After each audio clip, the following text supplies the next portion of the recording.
Okay, a very good evening to one and all. Sorry for a bit of delay today. We caught up in a meeting in the university, and it takes a lot of time, as like more than expected, like 1 to 2 hour more than what was expected for the meeting. But it's okay. We have to do certain things. So let's start with the question number 31, right? And question number 31 says, as you can see, it's a very simple question directly taken from your booklet one from the topic energy. Everyone will agree on that it is taken from, from the topic air. So question number 31 says, guys, which one of the following is not applicable to secondary air pollutant? So which one of the following is wrong for the secondary air pollutant, right? Ideally speaking, I should say which one of the following is wrong for secondary air pollutant. अब ये तो आपको पता ही है, मुझे बताने की शायद जरूरत भी नहीं है that primary pollutant which are directly emitted from the source and they are harmful directly to the human health or plant health, ये हमने पढ़ा था, right? And then secondary pollutant are those which are formed from the primary air pollutant by the reaction with air, water or other substances, sunlight, right? और ये हमने mention भी कर दिया यहाँ पे आपका ना, जो प्राइमरी सेकेंडरी का तो डायरेक्टली मेंशन है वहां. तो primary air pollutant are the form from the emitted directly from particulate sources, examples air particles, carbon monoxide, NO. ठीक है, नाइट्रोजन ऑक्साइड नहीं बोलेंगे, NO बोलेंगे. सल्फर ऑक्साइड्स पे भी SO2 बोलेंगे सिर्फ खाली.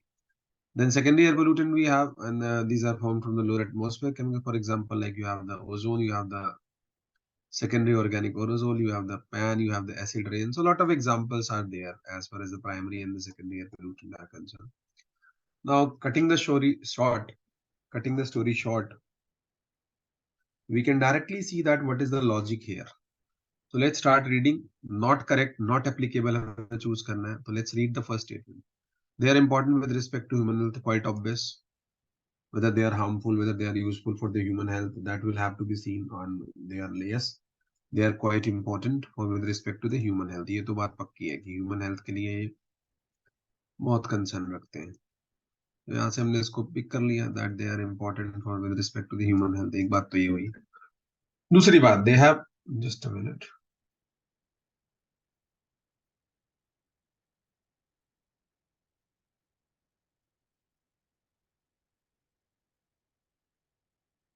दूसरी बात पे चलते हैं.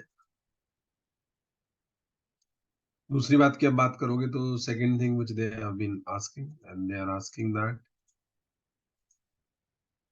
they are undergo chemical or the physical transformation is there. ये वाली बिल्कुल बात ठीक है, तो दोनों बातें ठीक हो गई. Third thing, they include both inorganic and organic species और कंपाउंड. ट्रू, दोनों हो सकते हैं इसमें. सेकेंडरी ऑर्गेनिक एरोसोल्स भी हो सकते हैं या इनऑर्गेनिक स्पीशीज भी हो सकती है. Anything could be there, right? But जो फोर्थ स्टेटमेंट बोल रहा है उसको जरा आप ध्यान से पढ़ें, आपको खुद ही पता चल जाएगा स्टेटमेंट ठीक नहीं है. They are non hazardous air pollutant, ये कैसे हो सकता है भाई? They are hazardous. So this statement is wrong. और यही पूछा था कौन सा रॉन्ग है, तो this is the correct answer, right? So for this question fourth is the correct choice. Clear है सबको? जल्दी बताइए, तो इजी क्वेश्चन था. व्हाट यू कॉल्ड स्कोर बढ़ाओ. क्लियर है? कोई डाउट किसी को? All the people who are sitting here, बोलते रहो, रिस्पॉन्ड करते रहो, then we can increase the speed in the proportional manner if you respond well. सबको क्लियर है? दो बच्चे बोलते रहते हैं, ठीक है? दो बच्चों के अलावा कोई नहीं बोलता. हम भी दिखा दे करो तो भी बहुत है. आई अंडरस्टूड की थंब दिखाने से कि हाँ डन है. चलो. अरे लिख रहा है ना, they are non hazardous. Non hazardous थोड़े होते हैं, हैजार्डस होते हैं, ये तो हार्मफुल होते हैं. नॉट एप्लीकेबल पूछा है ना प्रीति. प्रीति को क्लियर है? हाँ, थोड़ा ध्यान से पढ़ेंगे क्वेश्चन को. ये जो नॉट है, नॉन है, ये गलत करवा देते हैं आपसे. ठीक है, अगले क्वेश्चन पे आ जाइए भाई. नेक्स्ट क्वेश्चन भी बड़ा इंपॉर्टेंट है, और ये क्योंकि जो इतने सारे आपके क्रॉप रेजिड्यू बर्निंग के केस होते हैं ना, जो आपका क्रॉप रेजिड्यू बर्निंग होती है या जो फायर काउंट्स हैं जो आप काउंट करते हैं, उसके लिए ये पर्टिकुलर टाइप का सैटेलाइट है मोडिस, जिसको हम बोलते हैं मॉडरेट रेजोल्यूशन इमेजिंग स्पेक्ट्रोरेडियोमीटर। तो मोडिस के बारे में कुछ बात कर लेते हैं पहले काफी डिटेल में, क्योंकि मोडिस पे मैंने काफी काम किया अपनी पीएचडी में। तो मोडिस का फुल फॉर्म, पहली बात तो मोडिस एक सैटेलाइट है, right, which basically counts the fire और द स्मॉल स्केल और large scale fire. 1 kilometre bye 1 kilometre grid में जो भी फायर होती है उसको काउंट करता है। तो the moderate resolution imaging spectroradiometer, right, इसको मोडिस कहते हो। मॉडरेट रेजोल्यूशन इमेजिंग स्पेक्ट्रोरेडियोमीटर, ये क्या है? एक सैटेलाइट बेस्ड सेंसर है, और इसमें दो सेंसर होते हैं, एक एक्वा होता है, एक टेरा होता है, use for the earth and the climatic measurement. तो अर्थ के और क्लाइमेटिक मेजरमेंट के लिए इसको यूज करते हैं हम, ठीक है, जो मॉडिस है मेरा।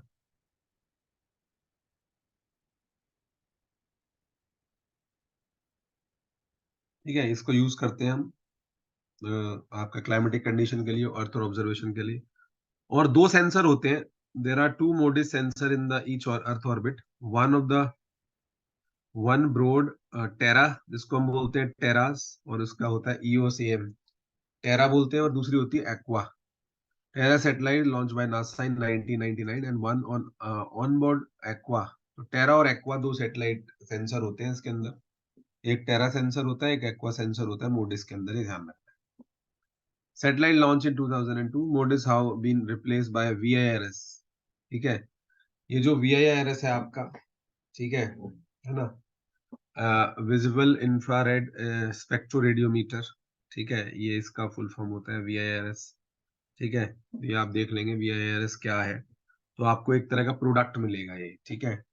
Replace by VIIRS which is launch in 2011 aboard to Suomi NPP satellite. तो ये बाद में इसके अंदर ऐड किया गया जो वीआईआरएस है ना। तो विजिबल इंफ्रारेड, उसके अलावा रेडियोमीटर, ठीक है ना, रेडियो स्पेक्ट्रोमीटर या तो आप बोल सकते हैं। The MODIS instrument were built by Santa Barbara Remote Sensing Lab and they capture data in 36 spectral band। तो 36 बैंड होते हैं उसके अंदर, MODIS के अंदर। वेवलेंथ रेंज करेगी 0.4 माइक्रोमीटर से 14.4 माइक्रोमीटर तक।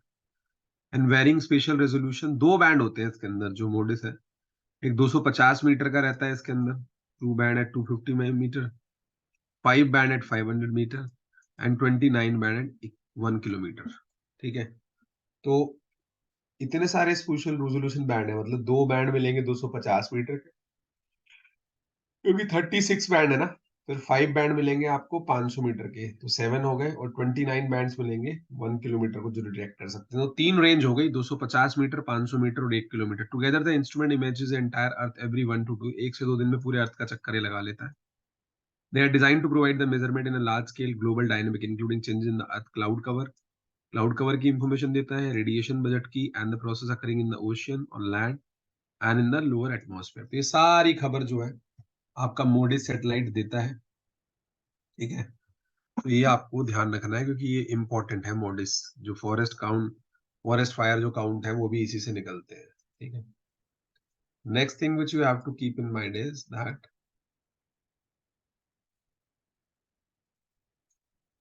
Support and calibration is provided by MODIS characterisation support team, MCST जिसको कहते हैं। What is the high temporal resolution throughout low spatial resolution? MODIS data are useful to track the changes in landscape में क्या changes हो रहे हैं over time, वो track करने में suitable है। Example of such applications are the monitoring of vegetation healthy, ठीक है, monitoring of vegetation in the healthy by means of time series analysis. Vegetation indicate long term and land long term and cover changes. To monitor the deforestation भी इससे monitor कर सकते हैं rate को। Global snow cover trend भी देख सकते हैं सैटेलाइट की हेल्प से। वाटर इनंडेशन, कहाँ कहाँ पानी में डूबा है, pluvial, riverine, sea level rise, flooding in the coastal fire areas, change in the water level major such as Aral Sea and the detection of the mapping of wildland fire in the United States. The United States Forest Services Remote Sensing Application Center analyze the MODIS imagery on a continuous basis to provide the information on the management and suppression of wildfire. तो मुझे तो सिर्फ question ये पूछा था भाई, resolution बता दो। रेजोल्यूशन जब आपने पढ़ा तो 200 मीटर, 500 मीटर और 1000 मीटर के बैंड है इसमें, तो तीन तरह के रेजोल्यूशन है। मुझे तो फॉलोइंग स्पेशल रेजोल्यूशन की जो बात हो रही है, तो स्पेशल रेजोल्यूशन जो है है ना। टेरा और एक्वा का पूछा है मॉडिस सेंसर का, तो ये तीनों रेजोल्यूशन इसके अंदर होते हैं and it's a very accurate satellite.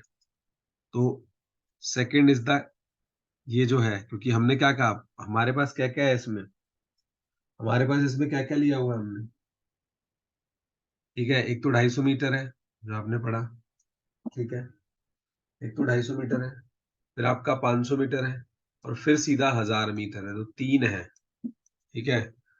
250 metre, 500 metre and 1000 metre, ये तीन रेजोल्यूशन स्पेक्ट्रा या बैंड होते हैं मोडिस के अंदर, एक्वा और टेरा सेंसर के अंदर, ठीक है। तो ए, बी और डी, तो करेक्ट आंसर आपका हो जाएगा second guys, A, B and D. Clear है ये बात सबको? किसी को कोई डाउट तो नहीं है? जल्दी बता दो फटाफट, अगर डाउट है तो पूछ लो। क्लियर है? बोलते चलो भाई, डाउट है तो पूछो। चलो, मेरा काम है आपको हर क्वेश्चन का लॉजिक बताना, आपका काम है इसको पढ़ते चले जाना, ठीक है। ये 100 क्वेश्चन आपको बहुत अच्छे से डेप्थ में पढ़ने हैं,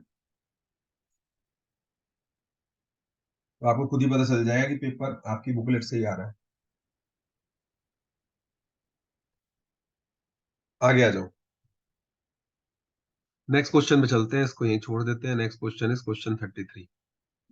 ये क्वेश्चन बड़ा सीखने वाला क्वेश्चन है, मतलब इसको मैं ये नहीं कहूंगा कि ये आपको डायरेक्टली घोटना है, पर आपको पढ़ना है और इन चीजों को समझना है। जो हम सक्सेशन पढ़ते हैं, ठीक है, सक्सेशन में कुछ कुछ पाइनियर जो है साइंटिस्ट हुए, उन्होंने अपनी अपनी थ्योरी प्रपोज करी, ठीक है।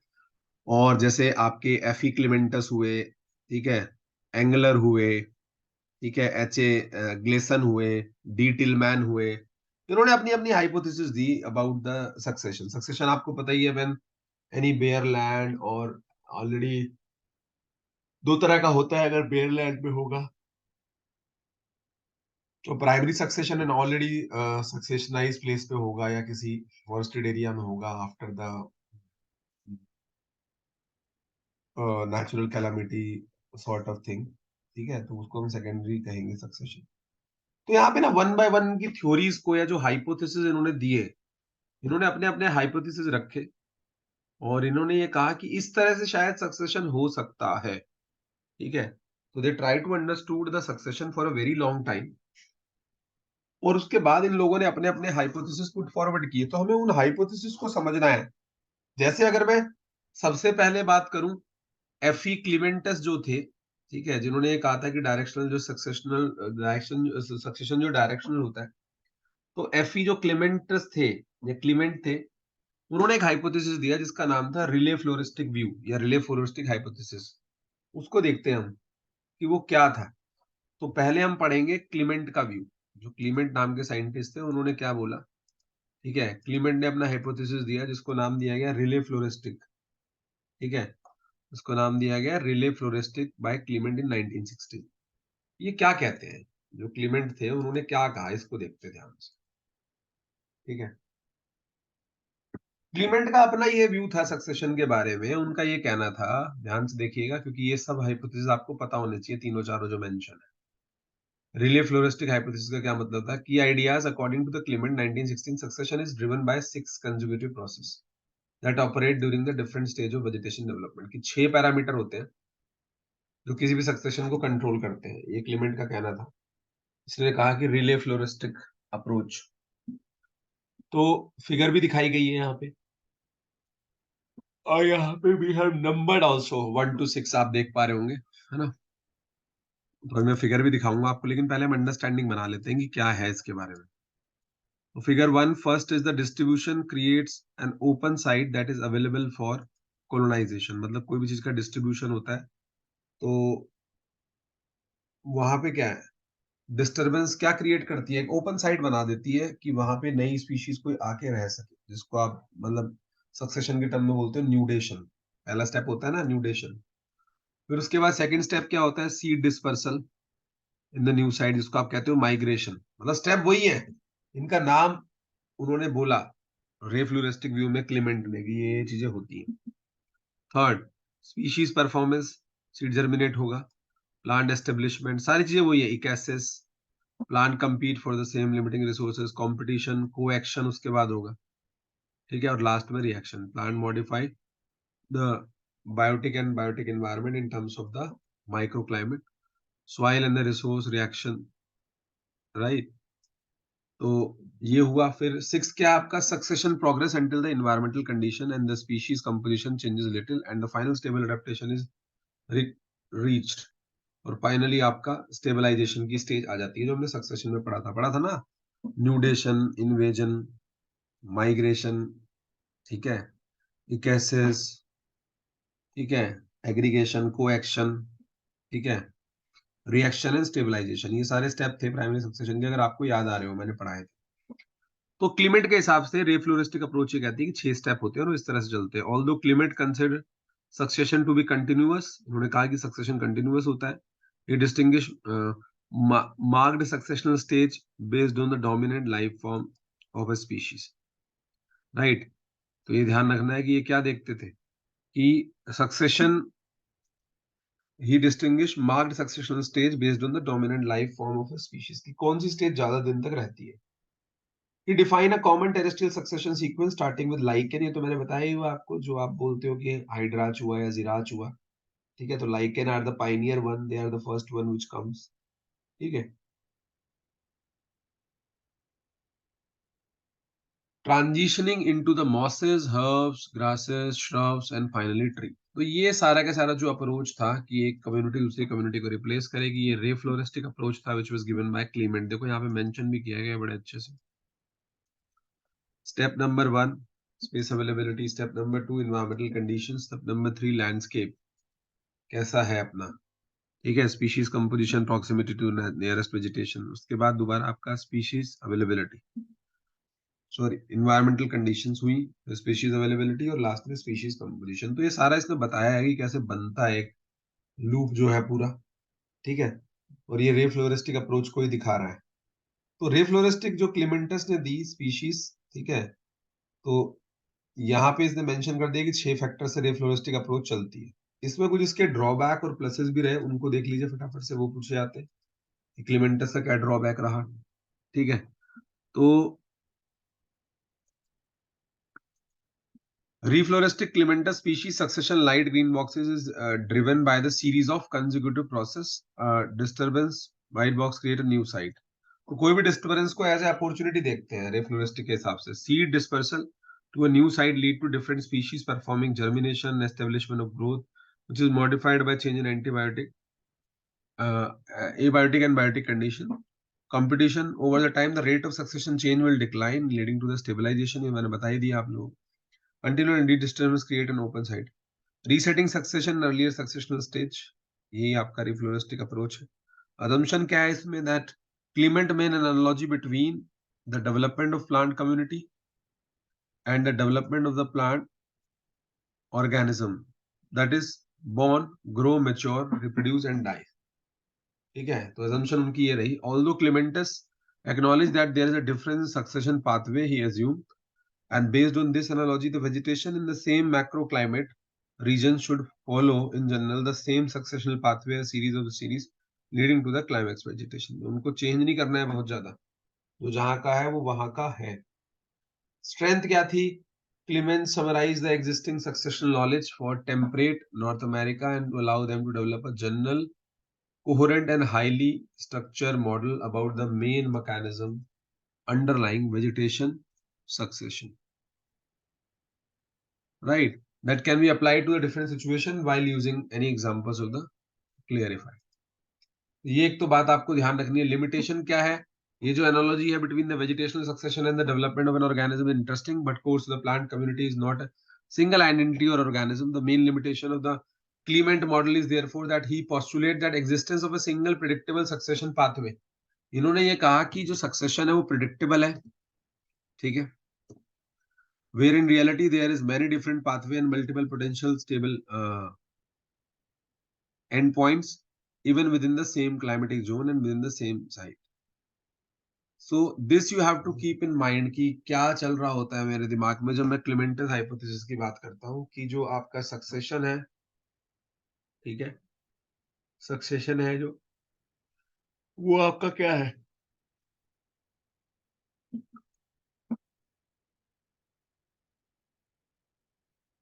कि जो सिंगल प्रिडिक्टेबल सक्सेशनल पाथवे है, मतलब सक्सेशन क्या है, प्रिडिक्टेबल है, ये क्लेमेंटस ने कहा था।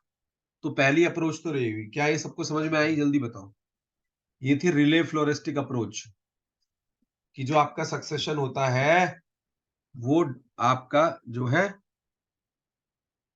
प्रिडिक्टेबल फिनोमिना है।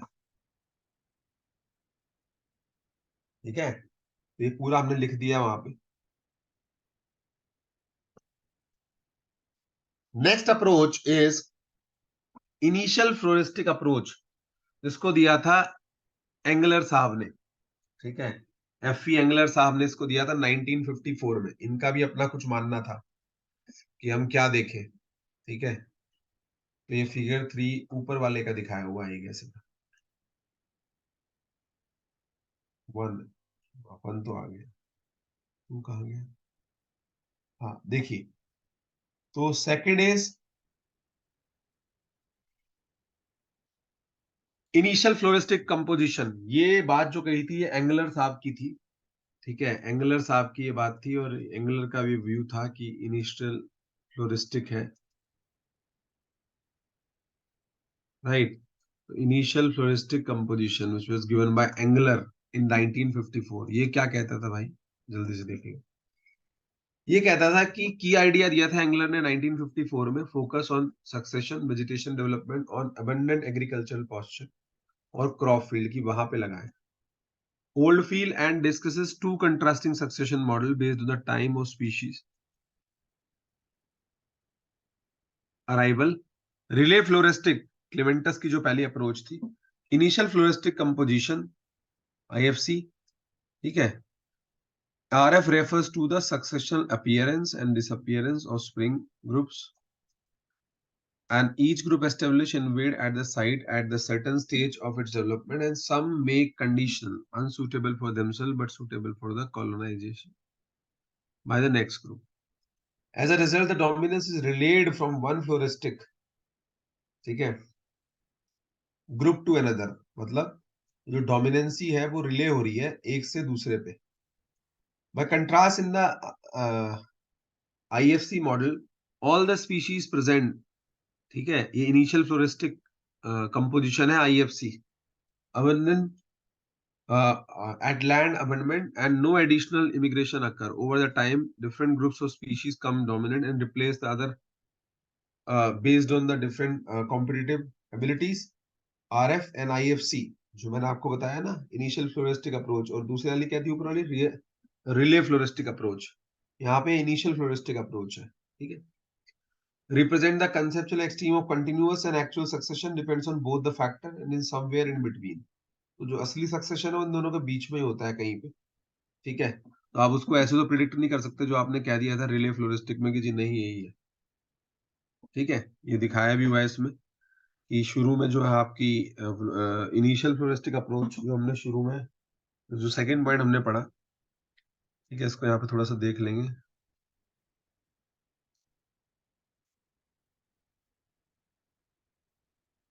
That initial फ्लोरिस, just a minute,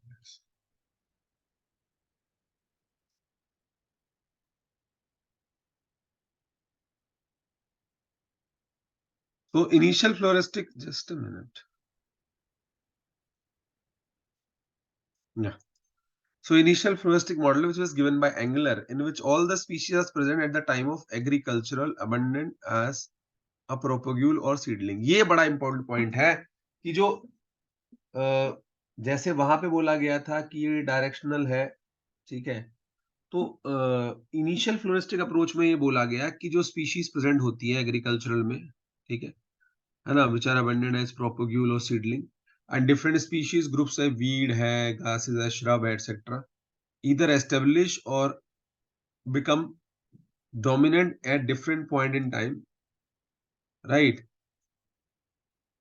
Each line represent a different species। तो ये जो लाइंस बना के दिखाई उन्होंने कहा है कि भाई जो हमारी डिले, जो हमारी इनिशियल फ्लोरिस्टिक कंपोजिशन व्यू है वो ये कहता है, ठीक है, कि कोई जो स्पीशीज है अगर वो एग्रीकल्चरल अबंडमेंट, ठीक है, एग्रीकल्चरल जो है अबंडेंट है, तो अप्रोपेग्यूल और सीडिंग, ठीक है ना, प्रोपग्यूल या सीडिंग, जिससे वो फैलता है, and different species group such as weed हो गए, ग्रासेस हो गई, श्रब, ट्री, ठीक है ना, as indicated by different colours, either establish or become dominant at different point of time, each time represent a different species. तो हर बार वो एक नई स्पीशीज को रिप्रेजेंट करेगा, क्योंकि नाम ही लिखा हुआ है उसमें इनिशियल फ्लोरिस्टिक कंपोजिशन व्यू, तो कंपोजिशन उसका बदलता रहेगा तुरंत तुरंत तुरंत तुरंत एक्सट्रीम में, राइट। तो यहाँ पे जो इनिशियल फ्लोरिस्टिक अप्रोच का जो अजम्पशन है वो भी मेंशन है यहाँ पे, आईएफसी का जो अजम्पशन है, क्या अज्यूम करता है IFC?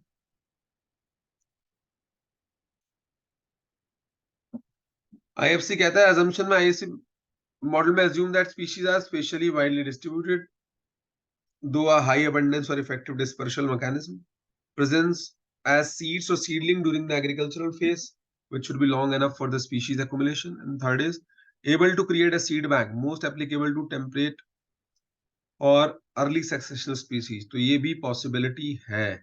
And this was under the heading initial floristic approach. ये तो दो अप्रोच हमने देखी है ना. तीसरी अप्रोच जो आती है वो आती है इंडिविजुअलिस्टिक मॉडल की, ठीक है. कहते हैं कि इंडिविजुअलिस्टिक कंसेप्ट है किसका? ग्लेसन का, ठीक है. एच ए ग्लेसन इनका नाम है पूरा. तो इन्होंने कहा कि नहीं भाई, एक इंडिविजुअलिस्टिक अप्रोच भी होती है सक्सेशन में, विच यू शुड सी. तो इन्होंने क्या कहा इंडिविजुअलिस्टिक अप्रोच वालों ने, जो हमारे ग्लेसन साहब थे, इनका क्या मानना था? जो इंडिविजुअलिस्टिक मॉडल ग्लेसन का है वो क्या कहता है? The individual models postulate that the plant associated with the succession stage, right. For example, grassland, shrub, forest are the result of individual plant and species response, right? And this model identified two main causes of succession. दो ही basis माने हैं जो individualistic model है Gleeson का. इनने कहा दो चीजों की वजह से सक्सेशन होता है. पहला स्पीशीज डिस्पर्सल है, जिसको आप कहते हो माइग्रेशन. दूसरा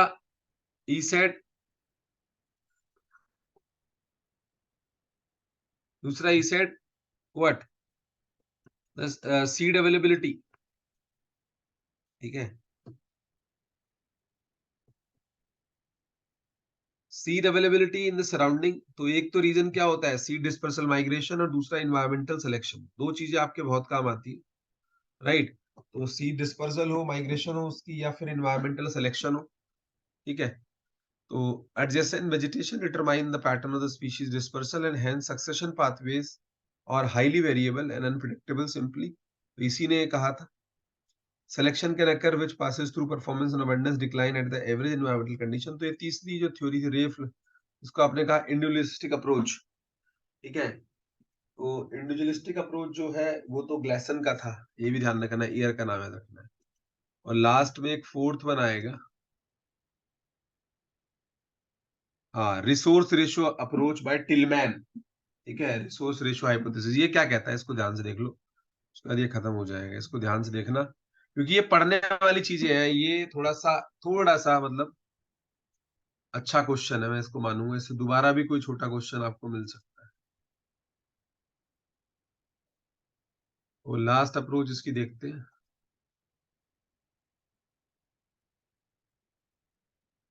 तो the next is resource ratio by Tilman. तो जो फाइनल आपकी अप्रोच थी वो टिलमैन ने दी थी, जिसने ये कहा था कि रिसोर्स रेशो मतलब रिसोर्स का रेशो अच्छा खासा मेंटेन रहना चाहिए if you have to go via the this thing succession stuff.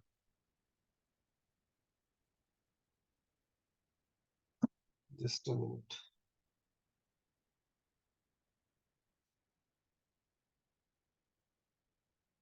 आगे आ जाइए.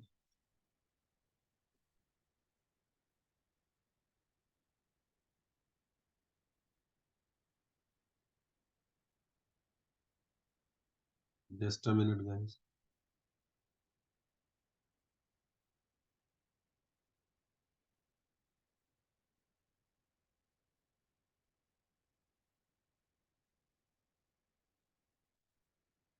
लिंडमैन अलग है, टिलमैन अलग है. लिंडमैन तो अलग. लिंडमैन ने 10% एनर्जी रूल दिया. इनका आइडिया क्या था रिसोर्स रेशियो हाइपोथेसिस में? टिलमैन साहब का, इसको बदला जाए कुछ और आ गया. इनका आइडिया क्या था? पहला, the plant compete for two limiting resources. दो चीज के लिए प्लांट compete करता है। पहला, each species is the superior competitor and become dominant at certain supply ratio, कि कभी ना कभी तो उसका दिन आएगा और वो अच्छे से ग्रो करेगी और डोमिनेंट बन जाएगी। दूसरा, of these resources, third, community composition should be change when the ability of the resources changes. तो कम्युनिटी के कंपोजिशन को आप बदलना चाहिए अगर एबिलिटी बदल रही है। Major limiting process are often below ground soil sources, especially nitrogen, and above ground light sources. So during primary and secondary succession, there is generally a shift from soil resource limitation to the light limitation. ये ध्यान रखना है, primary में soil limited होती है और दूसरे में resource, दूसरे में light, पहले में soil, दूसरे में light. When the vegetation build up, as a result, there is a replacement of small, short, like fast growing and fast reproducing early successional, जिसको आप R कहते हो, right? Species by tall, long-lived and slow later succession species, and quantitative prediction of the species changes are made based on simple mathematical tools, right? यानी amount of resource consume per unit है, मतलब कितना ratio आप ले लेते हो biomass का, maximum biomass gain, right, और लॉस, ठीक है ना। And the process competition is graphically illustrated. तो यहाँ पे बहुत सारी चीजें पढ़ने लायक है और इसको आप पढ़ेंगे तो चार तरह की हाइपोथेसिस आपने पढ़ ली है। पहला हमने जो पढ़ा वो क्लिमेंटस का था, रिले फ्लोरिस्टिक हाइपोथेसिस, जिसमें 6 उसने पॉइंट कंसिडर किए थे। दूसरा आपका एंगलर का था, initial floristic composition view. Then we have the Gleason individualistic concept, और चौथा ही टिलमैन का है, जिसमें रिसोर्स पार्टनरशिप को इंपॉर्टेंस दिया हुआ है। देखो दिखा ना, ए विंस बी विंस, स्टेबल को एग्जिस्टेंस, ठीक है, तो ये ध्यान रखना है। अब एक चीज और यहाँ पे कि रिसोर्स के लिए तो ये था, बस कुछ नहीं जाना आपने, ऊपर जाना है, क्वेश्चन रीड पढ़ना है और टिक कर देना। ये पढ़ाया इसलिए किया क्योंकि ये शायद थोड़ा सा निकलता हुआ क्वेश्चन था थ्योरेटिकली, सबको उतने जस्ट, तो उसमें से हमें चूज करना है। अब देखिए क्या कह रहा है चूज करने की जब बारी आई, तो ये कह रहा है, who explains succession is an extraordinary mobile phenomena, right? ये जो सक्सेशन है वो मोबाइल फिनोमेना है, whose process are not able to start a fixed law as a fixed law but only a general principle, exceedingly the broad nature, and whose result need not and frequently do not occur at any definite periodic way, right? So succession क्या है? कहता है कि एक extra ordinary mobile phenomena है, ठीक है, when process are not able to state as a fixed laws but only a general principle of excessively exceedingly broad nature, and whose result need not and whose results need not and frequently do not occur in any definite predictable way. तो do not occur in A predictable way, predictable किसका था? Predictable था क्लिमेंटस का, relay floristic जो view था। Angler का ये है कि अलग से होगा, ठीक है, इनिशियली देख सकते हैं प्रिडिक्टेड, बस बाद में नहीं देख सकते। तो यही तो हाइपोथेसिस है which is not as per the Clement hypothesis. So F.E. Engler initial floristic composition view is the correct answer. Just a minute. Sorry, Gleeson का जो इंडिविजुअलिस्टिक कॉन्सेप्ट हमने पढ़ा था, ठीक है, ग्लेसन का, सॉरी मैंने इसको थोड़ा सा अलग से पढ़ लिया। तो ग्लेसन का जो इंडिविजुअलिस्टिक कॉन्सेप्ट था, ठीक है, वो आपको याद रखना है। तो succession is an extraordinarily mobile phenomena whose process are not able to be started as fixed law. एकदम से चालू नहीं होता, टाइम लगता है इसमें, but only a general principle exceedingly broad nature, and whose result need not any frequently do not occur in any definite predictable way. तो ये जो है ये इंडिविजुअलिस्टिक कॉन्सेप्ट है ग्लेसन का, उसको यहाँ पे आपसे पूछा गया था। पर ये तीनों आप, मुझे लगता है इस बार भी इससे कुछ क्वेश्चन होगा तीनों व्यूज से सक्सेशन के। क्लियर है सबको? ये अच्छा क्वेश्चन है बहुत, ये दोबारा आ सकता है। और CSIR का जो लाइफ साइंस का नेट होता है उसमें कई बार आ चुका है कि क्लिमेंटस का रिले फ्लोरिस्टिक व्यू क्या है ना, एंगलर का इनिशियल फ्लोरिस्टिक कंपोजिशन व्यू क्या है, ग्लेसन का इंडिविजुअलिस्टिक कॉन्सेप्ट क्या है, और टिलमैन का रिसोर्स रेशियो हाइपोथेसिस क्या है। क्लियर है? बोलो भाई, बोल नहीं रहे कोई, आगे आ जाओ। क्वेश्चन नंबर 34 पे चलते हैं। सब अवेलेबल है यहाँ पे।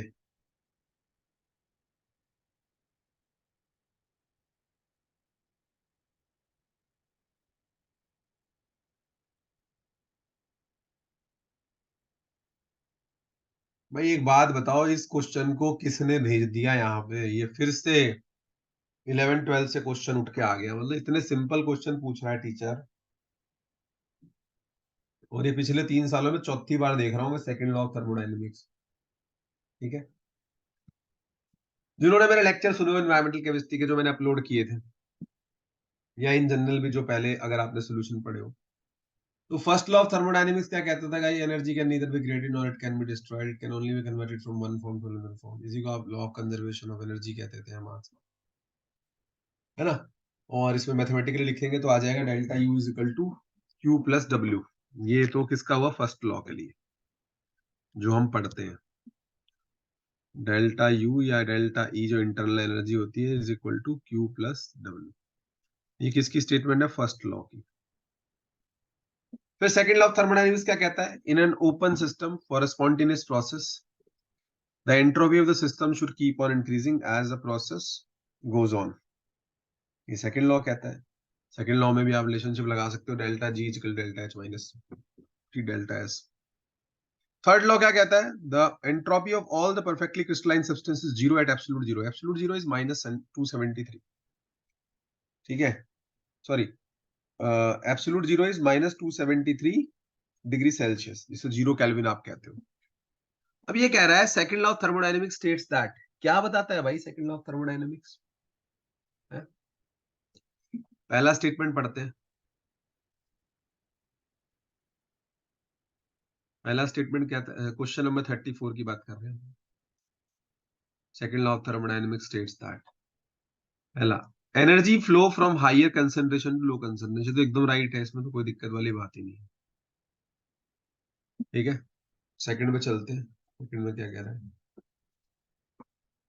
The order become disorder during the energy transformation. बिल्कुल सही बात है। जो एंट्रोपी ऑफ द सिस्टम है that will keep on increasing. कोई ऑर्डर्ड चीज होगी वो डिसऑर्डर हो जाएगी जैसे ही एनर्जी ट्रांसफॉर्मेशन होगी। ठीक है ना? तीसरा कहता है the quality of energy degrade as it transform. वो बिल्कुल सही बात है, वो घटिया होती चली जाती है जैसे जैसे एक फॉर्म से दूसरी फॉर्म में कन्वर्ट होती है।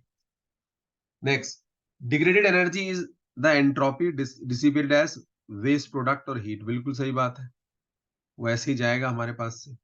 Next, enthalpy is wasted in energy transformation. ये भी मैंने आपको बता दिया यहाँ पे कि delta U is equal to Q plus W, या delta G is equal to delta H minus T delta है। तो एंथैल्पी जो है वो हमेशा वेस्ट होती है जैसे जैसे आप एनर्जी ट्रांसफर करते हो। तो सारी ही लाइनें सूट करती है सेकंड लॉ को, कोई भी सेकंड लॉ के अगेंस्ट में नहीं लिखी गई। तो करेक्ट आंसर हो जाएगा आपका ए बी सी डी, क्योंकि ये सारी की सारी लाइनें सेकंड लॉ को सपोर्ट कर रही है। कोई भी ऐसी लाइन नहीं है जो डी सपोर्ट कर रही है। ठीक है, तो correct answer for 34 is fourth, A B C D E. सारी लाइनें ठीक है as far as the second law of thermodynamics is concern. किसी को कोई डाउट यहां तक? जल्दी बताओ, जल्दी बताओ। ये जो लॉ ऑफ थर्मोडायनेमिक्स है, ये आपके सारे सप्लीमेंट्री बुक में भी दिए हुए, बुकलेट 4 में भी दिए हुए हैं। ठीक है, तो वहां से पढ़ सकते हैं अगर मन करे।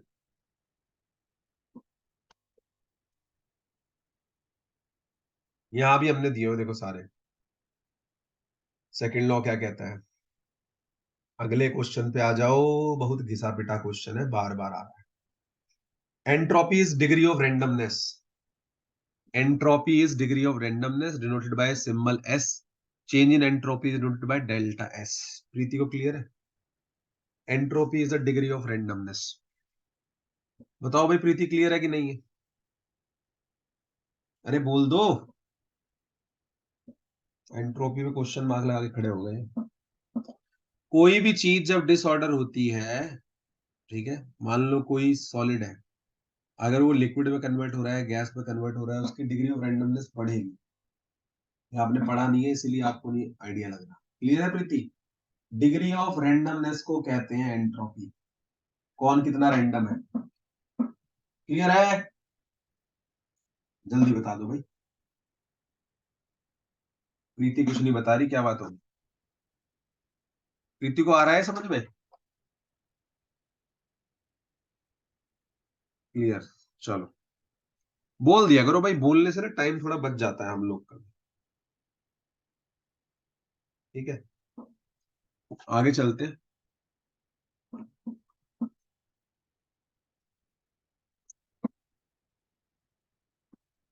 आगे चलते हैं, नेक्स्ट क्वेश्चन को देखते हैं। बहुत इजी क्वेश्चन है। काई स्क्वायर आपको पता है तीन तरह का होता है। Goodness of fit, principle, homogeneity and independent assortment, ये तीन तरह का काई स्क्वायर होता है ना? तो अब देखते हैं। Chi square non parametric test है, ये भी आपको बात पता है। देखते हैं लेकिन क्या है काई स्क्वायर। क्वेश्चन नंबर 35 में काई स्क्वायर के ऊपर दो तीन क्वेश्चन आए। कोई काई स्क्वायर का दीवाना था इस बार स्टैटिस्टिक्स में। In the application of chi-square distribution for the test of associated between two characteristics, say gender and discomfort due to humidity, एक तो जेंडर ले लिया, दो पैरामीटर ले लिया और एक डिस्कम्फर्ट ले लिया ह्यूमिडिटी की वजह से। Arrange the following step in correct sequence. कि अगर मैं काई स्क्वायर टेस्ट कर रहा होता, ठीक है, सॉफ्टवेयर से या नॉर्मली, तो मैं काई स्क्वायर टेस्ट कैसे करता है इसका। कि मैंने दो पैरामीटर लिए, एक तो मैंने लिया जेंडर, मेल है कि फीमेल, और दूसरा पैरामीटर लिया डिस्कम्फर्ट ड्यू टू ह्यूमिडिटी। तो तब मैं कैसे करता इस क्वेश्चन को, ये मेन यहाँ पे पूछा जाना चाहिए कि आप कैसे करते। तो देखिए, जब भी आपको इस तरह का क्वेश्चन आया ना, क्योंकि ये तीसरी बार आ रहा है इस तरह का क्वेश्चन, तो आपको बिल्कुल बेसिक पे जाना है, जो मैडम ने आपको पढ़ाया था कि स्टैटिस्टिक्स अप्लाई कैसे होती है। सबसे पहले आप एक नल हाइपोथेसिस सेट करते हैं। ठीक है, सबसे पहले क्या होगा, एक नल हाइपोथेसिस सेट होगा। तो मुझे तो चल गया पता कि भाई सबसे पहले I have to set up a null hypothesis. Set up a null hypothesis, जिसको आप कहते हो H0। ठीक है, नल हाइपोथेसिस सबसे पहले सेट हो गया। उसके बाद हम क्या करते थे, हम टेबुलेटेड वैल्यू देखेंगे कंटीन्यूअस टेबल में कितनी है टेबुलेटेड वैल्यू काई स्क्वायर की। तो सेकंड स्टेप, पहला स्टेप तो ये हो गया सेटअप हाइपोथेसिस। दूसरा स्टेप हो गया टेबुलेटेड वैल्यू। ठीक है, इसको ऐसे इधर लिख लेता हूँ। तो पहला स्टेप हो गया सेटअप नल हाइपोथेसिस, दूसरा स्टेप हो गया सीधा टेबुलेटेड वैल्यू। ठीक है जी, देखते हैं टेबुलेटेड वैल्यू। फिर क्या आ जाएगा, फिर हम करेंगे क्या, कैलकुलेट करेंगे वैल्यू। जो एक्सपेक्टेड फ्रीक्वेंसी होगी, इसमें दो तरह का होता है ना, observed minus expected divide by expected का होल स्क्वायर। ठीक है, तो फिर हम ये देखेंगे कि एक्सपेक्टेड वैल्यू क्या है इसकी। ठीक, तो एक्सपेक्टेड वैल्यू को देख लेते हैं, नंबर 3 पे आ जाएगी एक्सपेक्टेड फ्रीक्वेंसी क्या है। जब आपने एक्सपेक्टेड भी देख ली तो फिर क्या आएगा, फिर हम करेंगे divide the square difference of expected frequency from observe frequency and the values at the each data point. ऐसे निकालते हो ना, आई स्क्वायर क्या होता है, ऑब्जर्व्ड माइनस एक्सपेक्टेड का whole square summation divided by expected, sorry observed. ठीक है, तो ये तो याद आ ही रहा होगा, observed minus expected divided by expected होगा, नॉट ऑब्जर्व्ड। ठीक है, तो ये फार्मूला होता है इसको कैलकुलेट करने का, जब आप काई स्क्वायर कैलकुलेट करते हो ना। ठीक है, तो तीसरे नंबर पे आपका आपने कैलकुलेट कर लिया एक्सपेक्टेड फ्रीक्वेंसी। ठीक है, और चौथे नंबर पे आप उसको डिवाइड कर देंगे। ठीक है, उसको डिवाइड करेंगे, जो डी है, divide the square of difference, ये तो निकाल लिया। और फिर आपका आ जाएगा A, compare the calculated value with chi square tabulated value. अगर टेबुलेटेड वैल्यू से ज्यादा है तो नल हाइपोथेसिस रिजेक्टेड, और अगर टेबुलेटेड वैल्यू से कम है तो null hypothesis is not rejected. ठीक है, तो ये ध्यान रखना है। सेम ही चीज आपको पता है, तो ये ऑर्डर बैठेगा कैसे, ये ऑर्डर एक ही चॉइस में मैच कर रहा है बी में। अगर आप बी चूज करते हो तो ऑर्डर अपने आप फिट बैठ जाएगा। So hence B is the correct answer. और question number 35, B is the correct answer या 2 इज द करेक्ट आंसर। ठीक है, यहाँ पे मेंशन भी होगा, और ये डायरेक्टली काई स्क्वायर से दिया है। ठीक है, डायरेक्ट है, ये सेल्फ एक्सप्लेनेटरी है, इसमें कुछ नहीं है। क्लियर है क्या ये सबको? नॉन पैरामेट्रिक टेस्ट होता है। इसमें कोई डाउट है इसमें, क्योंकि काई स्क्वायर का एक क्वेश्चन अभी और आएगा। क्लियर है क्वेश्चन नंबर 35? अब तक तो तुम्हें चैंपियन बन जाना चाहिए था काई स्क्वायर का, इतने क्वेश्चन आ चुके हैं यार काई स्क्वायर के ऊपर। आगे आ जाइए, 36वें क्वेश्चन पे चलते हैं, क्वेश्चन नंबर 36। ठीक है, क्वेश्चन नंबर 36। ये जो क्वेश्चन है ये दोबारा से रिपीट हुआ है, काफी साल पहले क्वेश्चन आया था, अल नीनो ला नीना। ठीक है ना, इंसो, ठीक है, इंसो, है ना, अनलीनो, नानीना, है ना, तो इंडियन सदर्न ऑसिलेशंस, ये सब आता है। अनलीनो लानीना क्या है ना। तो पहले इसको देख लेते हैं, अनलीनो लानीना क्या है, जब आप बोलते हो कि क्लाइमेट चेंज के अंडर में अनलीनो लानीना का इंपॉर्टेंस बढ़ता है। तो अनलीनो लानीना को समझते हैं पहले क्या है, तभी तो आंसर जवाब दे पाओगे। तो सबसे पहले अनलीनो क्या है, ठीक है, एलनीनो क्या होता है भाई, देखो ध्यान से। एलनीनो क्या है basically, so during El Nino the trade winds weaken, warm water is pushed back east towards the west coast of the America. El Niño means little boy, और इन स्पेनिश छोटे बच्चे को कहते हैं। और ये क्वेश्चन भी आया हुआ है, अल्नीनो का मतलब क्या होता है। South American fisherman first notice period of usually warm water in Pacific ocean in 1600 के आसपास, कि किस समय वार्म वाटर होता है पैसिफिक ओशन में। The full name they used was El Nino de Navidad, because El Nino typically peaks around December, क्योंकि ये दिसंबर में इसकी पीक आती है। ठीक है, अच्छी बात है भाई, जब मर्जी आए, हमें क्या मतलब है। El Nino affects our weather significantly, एक तो इसका वेदर के ऊपर बड़ा सिग्निफिकेंट इम्पैक्ट पड़ता है अल नीनो का, ये ध्यान रखना है। तो El Nino affect our weather significantly, the warmer water cause the Pacific stream to move south of its neutral position, तो साउथ की तरफ उसको पुश करता है। With this shift areas of the northern US and the Canada are drier and warmer than usual, तो इस तरह के चेंजेस वहां पे ऑब्जर्व होते हैं, ठीक है, अल्नीनो में। But in the US gulf coast and south east these period are wetter and usual have increase flooding, तो कहीं कुछ हो रहा है, कहीं कुछ हो रहा है। El Niño causes the Pacific jet stream to move south and spread further east. During the winter, the lead of wetter conditions unusual in the South US, warm and drier conditions in the north. अलग-अलग चीजें बनेगी वहां पे, so that's why we call it as El Nino. ठीक है, El Nino में फिर ये समझाया भी हुआ है कि भाई ये कैसे होता है, इसका क्या इम्पैक्ट होता है, वो बहुत जरूरी है जानना।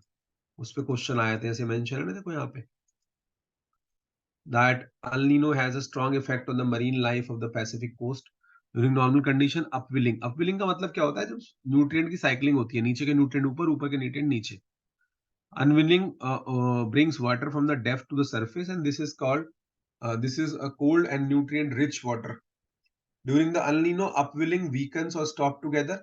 Without the nutrient from the deep, there are fewer phytoplankton of the coast, and this affect the fish that eat phytoplankton, and in turn affect everything that eats fish. The warmer water can also bring tropical species like yellowtail and albacore tuna, ये fish की species है, into areas that are normally too cold. तो basically ये सारा observe होता है जब किसी जगह पे अल्नीनो हिट करता है, या वो अल्नीनो होता है as per the climate change. फिर एक दूसरी टर्म यहाँ पे आती है लानीना, ठीक है, लानीना क्या है उसको भी देख लो फटाफट से, ठीक है, लानीना क्या है।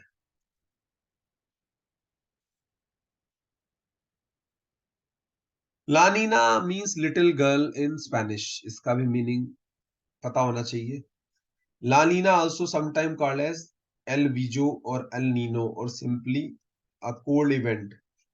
लानीना has the opposite effect as of El Nino, तो दोनों एक दूसरे के अपोजिट है। During the La Nina event trade winds are even stronger than the usual, pushing more warmer water towards Asia, ठीक है।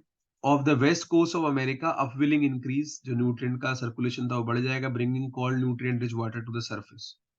The cold water in the Pacific push the jet stream northward, the tend to lead to drought in the southern US, तो एक जगह बाढ़ आ गई। और heavy rain क्या हो जाएगा in the Pacific North West in Canada, तो देखो कितना इंपैक्ट होता है इसका।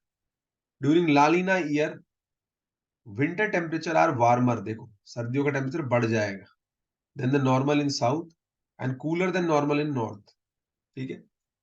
लानीना can also lead to a more severe hurricane season, hurricanes भी आ सकते हैं बहुत ज्यादा।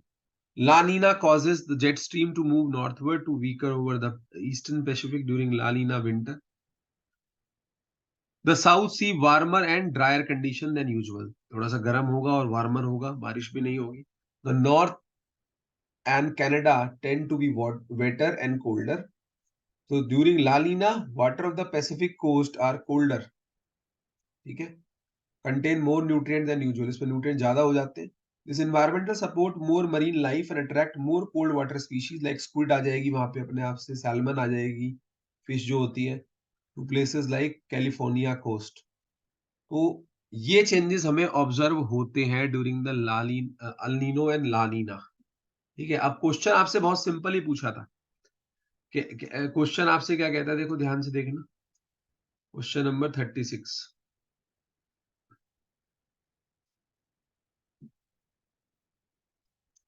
क्या कहता है, question number 36 guys, which of the following conditions are observe during the phenomena of La Nina. El Nino नहीं का, लानीना। ठीक है, तो लानीना में कौन सी कंडीशन इसमें ऑब्जर्व होती है? ठीक है, पहला, warmer in the Atlantic ocean, ये तो नहीं होती भाई। Second, water temperature in the east tropical Pacific is cooler than average, ये हो सकता है, जितना एवरेज टेम्परेचर है उससे ठंडा रहे। ठीक है, next, warming in the eastern tropic Pacific ocean, ये तो नहीं होगा। Next, water temperature in the Arctic ocean is cooler than the average, ये तो गलत बात है। ठीक है, तो एक ही स्टेटमेंट यहाँ पे ठीक होगी जो लानीना को सपोर्ट करती है, that water temperature in the eastern tropic Pacific is cooler than the average. तो करेक्ट आंसर हो जाएगा यहाँ पे दो गाइस। ठीक है, second is the correct answer. तो ये आप जब पढ़ेंगे थोड़ा और तो आपको डिटेल में समझ में आएगा कि water temperature in the eastern tropic Pacific cooler than average because of La Nina. ठीक है, लानीना की वजह से ऐसा होता है, विदाउट लानीना नहीं होगा, जिस ईयर में लानीना होगा उसमें ऐसा होगा। जी हाँ, कैलिफोर्निया यूएसए में है जी, ये तो पढ़ाया था क्लास के अंदर, साडी बलप्रीत, है ना। Los Angeles is greater than Punjab. जब आपको ऐश का ऑर्डर बता रहे थे तो बताया था ये कैलिफोर्निया आपका यूएसए में है। ठीक है, क्लियर है। 36 का 2, ये वाटर टेम्परेचर जो होता है ईस्टर्न ट्रॉपिकल पैसिफिक का कम हो जाता है एज देन एवरेज। चलिए आगे चलते हैं क्वेश्चन नंबर 37 में फटाफट से। छोटे छोटे ये ज्यादा नहीं है। आहा हा हा, ये तो इतना आसान क्वेश्चन है, इसका तो कोई जवाब ही नहीं है। आपकी बुकलेट से क्वेश्चन लिया गया डायरेक्टली रॉक वाली यूनिट से, जहाँ पे ओलिविन और पायरोक्सिन पढ़ाते थे। ठीक है, और वहां पे पूरा डिस्क्रिप्शन दिया हुआ है। देखो, अगर जब आप वहां पे, अगर any one who want to कि नहीं जी हमें नहीं पता चल रहा कहाँ से आया है, तो जब आप रॉक खोलोगे और जब हम आखिरी में सिलिकेट मिनरल्स पढ़ाते हैं और वहां पे पायरोक्सिन आपको दिया हुआ है एज सच, बिल्कुल ऐसे का ऐसा ही, कुछ बदलाव ही नहीं है। ठीक है, और पायरोक्सिन का पूरा इतिहास वहां पे लिखा हुआ है कि पायरोक्सिन जो है FeSiO3 और MgSiO3 होते हैं। एक बात तो ये ध्यान रखनी है कि जो पायरोक्सिन है वो FeSiO3 और MgSiO3 होते हैं, जो टूटेंगे तो ये तो निकलेगा, एक FeSiO3, ठीक है, और MgSiO3। तो क्या क्या निकल सकता है जब इसकी वेदरिंग होगी, तो सिलिका निकलेगा प्लस आयरन प्लस मैग्नीशियम, ये बात तो ध्यान रखनी है कि ये तो निकलेगा निकलेगा। ठीक है, अच्छा, उसके बाद क्या है कि ये डार्क कलर का मिनरल है और मेंटल में होता है ओलिविन। ठीक है, मेटेरॉइड्स में भी होता है ना, और अर्थ कर्स का भी 10% होता है। तो ये बात तो क्लियर है कि आयरन भी निकलेगा, सिलिका भी निकलेगी, मैग्नीशियम भी निकलेगा। ये तीनों तो निकल लेते हैं इससे, अगर मुझे याद आता मैं ऐसे इस क्वेश्चन को डील करता। तो सिलिका तो है ही, सिलिका तो है, चलो राइट। फिर जी आपका आयरन भी है, आयरन है बिल्कुल राइट, है ना। फिर आपका सिमेक्टाइट तो नहीं है या कैल्लोनाइट तो नहीं है, क्ले का जो मिनरल है, क्योंकि ये यहाँ पे वेदर हो रहा है, और यहाँ पे वेदर होने के साथ साथ जब ये मिनरल होते हैं जगहों पे, तो यहाँ पे आपके बाइकार्बोनेट आयन भी बनते हैं, थोड़ी सी पीएच बढ़ जाती है। ठीक है, देखो जरा कैसे, मैंने बताया तो रहा हूं आपको कैसे होगा, देखो देखो, if we examine the,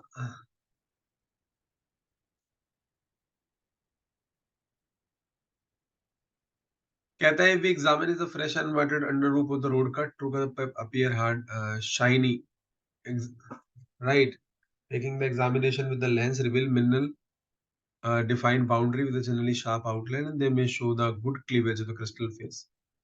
Minerals may have their normal diagnostic colors. Quartz is clear, feldspar are white pink, muscovite is silvery and sparky, magnetite is appear like metallic, and biotite and the mapping mineral appear black. वो थोड़े काले होते हैं, ठीक है, अच्छी बात है, राइट। तो यहाँ पे जब हमने मेंशन किया कि आयरन भी है, साथ में सिलिका भी है, तो ये जो हमारे ओलिविनो पायरोक्सिन है, क्योंकि ये डार्क कलर के मिनरल हैं, दे वेदर क्विकली। फिर क्या कहा जाता है, whether granite is a British quarry और not.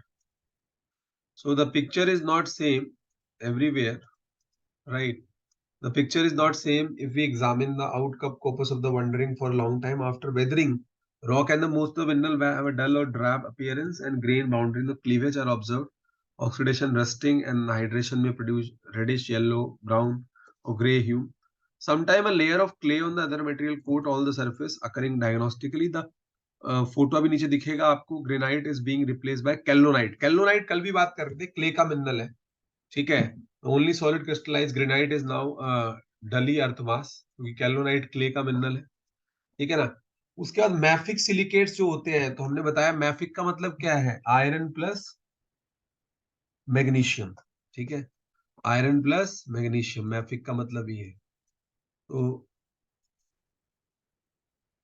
Mafic silicate weather to create secondary clay minerals and iron oxide, ये तो मैंने बता ही दिया कि आयरन होगा, ठीक है, सिलिका होगा, दो तो पक्के हैं, मतलब ए और बी तो पक्का है।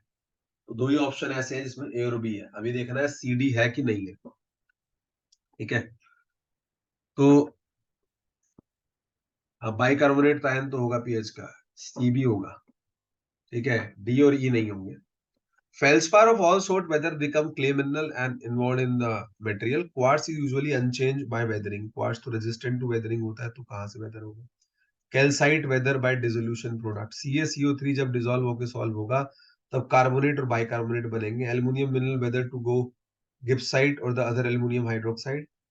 The ये यहाँ पे टेबल नीचे दी हुई है, weathering product of most common mineral clay और limonite, a general term being of the mix of the hydrated iron oxide and hydroxide dominate the list, and quartz and aluminous minerals are quite common too.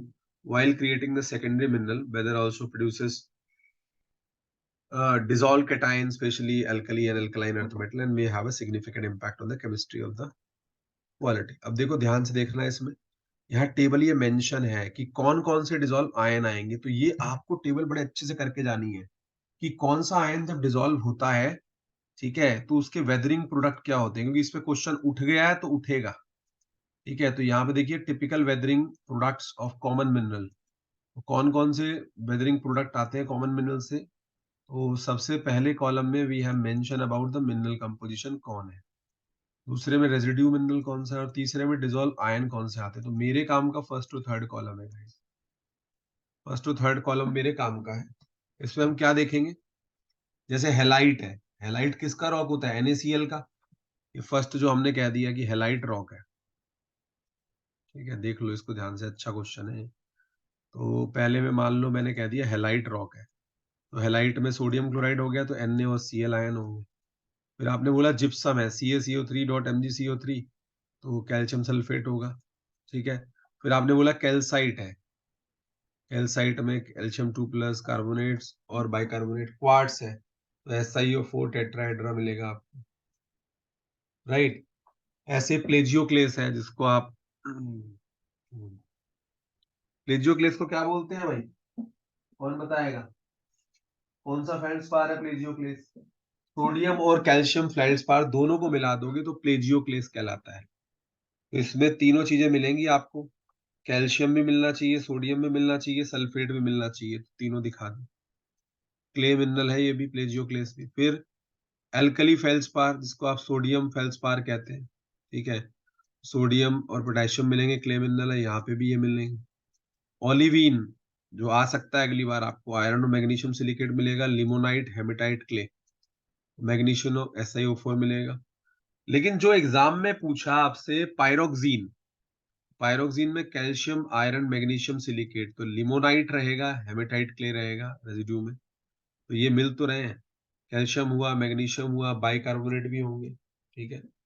उसके बाद amphibole में limonite and haematite, amphibole में ये सारे मिलेंगे आपको, फिर biotite में ये मिलेंगे। तो ये आपको थोड़ा सा यहाँ पे ध्यान रखना है कि जब पायरोक्सिन का वेदरिंग होगा तो आपको आयरन, ठीक है, कैल्शियम, मैग्नीशियम और आपको मिलने वाला है बाइकार्बोनेट, क्योंकि बेसिक रहती है ना पीएच, ठीक है। तो ये ध्यान रखेंगे। मस्कोवाइट भी इस तरह से ही है। यस यस, वो तो पूछेगा ही भाई, ऑर्थोक्लेस की मैंने बताया ना, तो मैंने कैच करके रखा हुआ है कि ऑर्थोक्लेस की वेदरिंग पूछ सकता है आपसे, प्लेजियोक्लेस की पूछ सकता है, ठीक है। ये टेबल इसीलिए मैंने यहाँ रखा है, मुझे पता है कि ये एक पोटेंशियल क्वेश्चन है, तो आपको पता होना चाहिए पहले से कि इस तरह को घुमा सकता है क्वेश्चन। कल को कह दे कि क्वार्ट्स का वेदरिंग प्रोडक्ट क्या होगा, प्लेजियोक्लेस का क्या होगा, ओलिवीन का पूछ ले क्या होगा, है ना, तो एम्फीबोल का क्या होगा ये पूछ ले, तो that kind of strategy you should prepare कि क्या। और क्लियर है सबको? जल्दी बताइए। तो आंसर गाइस क्या हो जाएगा यहाँ पे, क्योंकि स्लाइटली अल्कलाइन तो ये रहता ही है जो मीडियम होता है जब इसकी वेदरिंग हो रही होती है, तो तीनों चीजें कवर अप करेगा। जब ये वेदर होगा आपका पायरोक्सिन, तो सिलिका भी रहेगी, आयरन ऑक्साइड भी और बाइकार्बोनेट भी, ए बी सी। ऐसा एक ही ऑप्शन है, विच इज ऑप्शन नंबर 3। बात समझ में आ रही है सबको? क्वेश्चन नंबर 37 क्लियर है क्या? जल्दी बताइए। ये मैं बता रहा हूं आपको कि कैसे फ्रेम कर सकता है अगला क्वेश्चन। जो टेबल हमने रखी है, इस तरह की इंफॉर्मेशन को डाइजेस्ट करके जरूर जाएं। इनसे डायरेक्ट क्वेश्चन मिलेंगे आपको, क्योंकि उसका पैटर्न रीड कर पा रहे हैं, ठीक है। अपनी बुकलेट तो पड़ी हुई है जितना है वहां पे, लेकिन ये पैटर्न रीड हो रहा है कि इस तरह की लाइन पे चल रहा है टीचर। आगे चलते हैं, क्वेश्चन नंबर 38 को देखते हैं। ये देखो, रिएक्शन भी हमने नीचे लिखी है कि कैसे बाइकार्बोनेट आयन बनता है इससे। तो ये जब आपका कार्बोनिक एसिड से रिएक्ट करेगा जो H2CO3 होता है, तब बाइकार्बोनेट आयन बनता है। नीचे रिएक्शन लिखी हुई है कि कैसे Fe2 प्लस ओलिविन मिनरल से रिलीज होता है। ये रिएक्शन बहुत इंपॉर्टेंट है। यहाँ आपको पता चल रहा है कि जब ओलिविन ऐसे रिएक्ट करता है पायरोक्सिन, हाँ तो क्ले है रेजिड्यू में, हमने कब मना किया? तो क्ले रहती जाए, जरूरी थोड़े है, उसने ये थोड़े कहा है कि कैलोनाइट रिलीज करेगा। भाई कैलोनाइट तो खुद एक मिनरल है। अरे कैलोनाइट तो खुद कॉम्प्लेक्स फॉर्म है। रश्मि कैसा सवाल पूछ रही है? कैलोनाइट तो खुद एक मिनरल है, कॉम्प्लेक्स फॉर्म है, तो वो कहां से वेदर होके आ जाएगा? सिंपल फॉर्म आएगी वेदर होके, तो सिलिका हो गया, आयरन हो गया, बाइकार्बोनेट आयन हो गया। ये तो देखो ना, टूटने के बाद पूछ रहा है क्या मिलेगा, इंटैक्ट में नहीं पूछ रहा। चलो जी, क्वेश्चन नंबर 38 पे आ जाओ। तो क्या कह रहे हो जी आप, Komal ji? Sir M G है, एम जी ऑप्शन में दिख रहा है बेटा आपको? मुझे एक बात बता दो कोमल जी, आप कहां से अपने पास से ऑप्शन रख के आ जाओगे क्या? आप ऑप्शन में देखो, सिलिका है, आयरन ऑक्साइड है, बाइकार्बोनेट आयन है, सिमेक्टाइट है, कैल्लोनाइट है। तो ऑप्शन में क्या मैग्नीशियम है बॉस? ऑप्शन में मैग्नीशियम है ही नहीं। इसका रिसोर्स, रिसोर्स क्या है? अरे भैया, रिसोर्स ऊपर बताया तो सही, जो जो ओलिविन और पायरोक्सिन है, उनके अंदर बिल्ड होते हैं मैग्नीशियम ऑलरेडी, ठीक है। ओलिविन और पायरोक्सिन कहाँ मिलते हैं? मेंटल में। मेंटल में ऑलरेडी मैंने बताया था, ठीक है, ऑलरेडी मैंने बताया था, पायरोक्सिन और ओलिविन मिलते हैं मेंटल में, ठीक है। और मेंटल में क्या होता है? आयरन और मैग्नीशियम बहुत ज्यादा होता है मेंटल में। अर्थ के मेंटल में आयरन और मैग्नीशियम होता है। क्लियर है कोमल को? क्रॉस कोरिलेट नहीं कर रहे आप, क्रॉस कोरिलेशन करनी बहुत जरूरी है। जल्दी बताओ भाई, कोमल जी कहाँ गए हैं? तो ये तो पता है, तो फिर आंसर आ तो गया। मैग्नीशियम क्या सोर्स का है? अरे भैया, जो सॉल्ट होते हैं आपके सी के अंदर वो कंट्रीब्यूट करते हैं ना। आप समझा तो करो बात को। जो सी सॉल्ट है डीगैसिंग से बन रहे हैं जो, वो कंट्रीब्यूट करते हैं, वो कहाँ जाएंगे? उनको कहाँ लेके जाओगे? 4 कॉलम? 3 कॉलम है ना, 4 कहाँ से आ गए? कौन सा क्वेश्चन कह रहे हो भाई? 3 कॉलम है, 4 कैसे आ गए? चौथा कॉलम कहाँ आ गया इसके अंदर? किस क्वेश्चन की बात कर रहे हो आप? चौथा कॉलम कहाँ से आ गया भाई?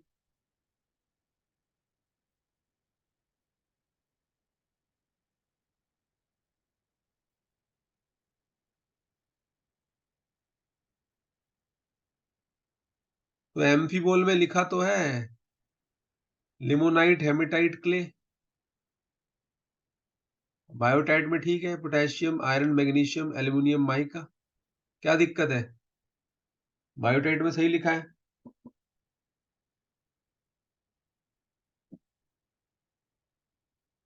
हाँ, तो सब में हमने कब मना किया? होने दो, क्या दिक्कत है भाई? हमने कब मना किया? होने दो। ठीक है, क्योंकि वो फेरो मैग्नीशियम मिनरल की सीरीज है, तो उनमें तो रहेगा ही मैग्नीशियम, या नहीं रहेगा? है? जो फेरो मैग्नीशियम की सीरीज है उसमें लिखा यार, बुकलेट में लिखवाया हुआ है। एम्फीबोल में आयरन मिलता है, मैग्नीशियम मिलता है, लिखवाया हुआ है, माइका में भी लिखवाया हुआ है। सुनते नहीं हो बात। बुकलेट तो आपने पढ़ी नहीं बच्चे इसकी। आप बताए जा रहे हो, वहां जाके खोल के देखो, सब में है, तो हमें भी तो लिखवाया हुआ है बुकलेट में। आगे चलो, इसको बुकलेट को आप विजिट करना, पेज आपको मिल जाएगा। चलो, क्वेश्चन नंबर 38 को देखेंगे। ये क्वेश्चन तो जिसको याद है सो याद है, क्योंकि ये क्वेश्चन प्योर बॉटनी का है। और मुझे नहीं लगता कि जो बहुत सारे बच्चे हैं वो इन चीजों को पढ़ते हैं, बट आप पढ़ के जाइए, अगर उसने टच किया है तो कुछ कुछ इसके अराउंड प्ले अराउंड हो सकता है। पहले मैं इंफॉर्मेशन से गो थ्रू करूंगा, then I will make you understand कि क्यों मैंने ऐसा चूज किया। इसमें क्वेश्चन में देखो, कायदे से तो ये बॉटनी का क्वेश्चन है pure, this can not be a environmental science question.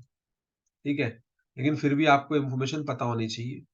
Question number 38 की जब आप बात करते हो, तो पहले कॉलम में आपको दिया हुआ है region of Himalayan, and second column is the characteristics टेक्साया प्लांट, कि कौन से रीजन में हिमालय के कौन सा प्लांट पाया जाता है। ठीक है, यहां से ये इंफॉर्मेशन आपको डेसिफर करनी है, which region and which plant. तो रीजन वाइज और प्लांट वाइज आपको दोनों चीजें मैच करनी है। ठीक है, तो इस इंफॉर्मेशन को हम देख लेते हैं। तो पहले हम नीचे जाएंगे कि रीजन ऑफ प्लांट को थोड़ा पढ़ लें। ध्यान से देखिएगा गाइस।